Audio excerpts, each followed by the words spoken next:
La protection des données personnelles, c'est une question que beaucoup de monde commence sérieusement à se poser. Et cela ne concerne pas uniquement les données de santé. Notre vie n'a par exemple plus aucun secret pour les magasins que nous fréquentons au quotidien. Qui n'a pas sa carte de fidélité dans son commerce préféré? Carte de fidélité ou mouchard? Mise en place en 2018, la nouvelle réglementation européenne est censée mieux nous protéger, mais la réalité n'est pas aussi simple.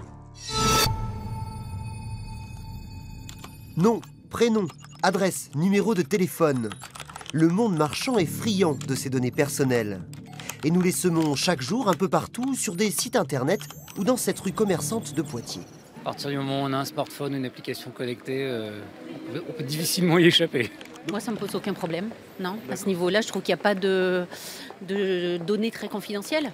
Parfois, je ne communique pas. Parfois, je communique. Ça dépend de l'enseigne, ça dépend du commerce.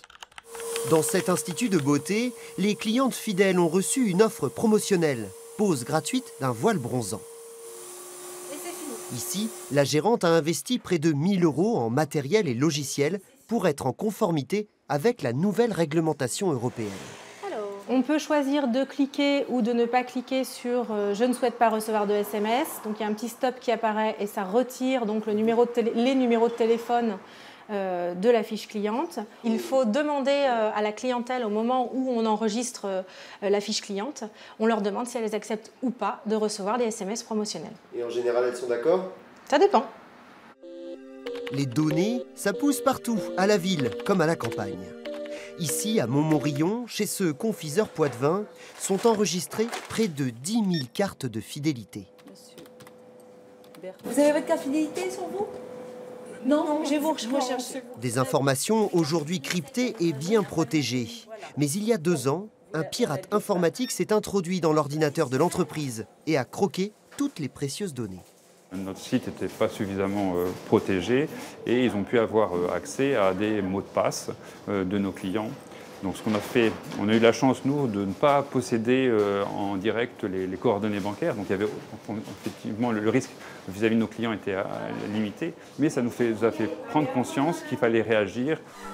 Protéger ses données, rassurer ses clients, l'obsession de tout chef d'entreprise qui embauche parfois des spécialistes. Les 88 pages du règlement relatif à la protection des données personnelles, Michel Rousseau les connaît par cœur. On va voir la société Travalae qui accompagne des chercheurs d'emploi ou des salariés en phase de reclassement. L'entreprise en question gère chaque année les données confidentielles de près de 4000 personnes.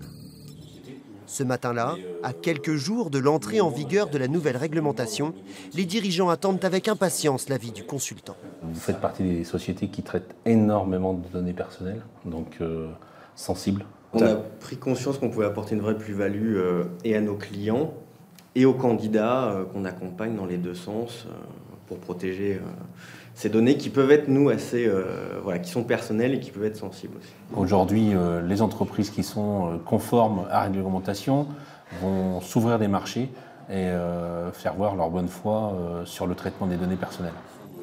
Recruteurs, confiseurs, esthéticiennes, ces 3 chefs d'entreprise ont pris les devants pour protéger leurs données. Les sociétés qui tarderaient à le faire risquent en revanche de lourdes sanctions financières.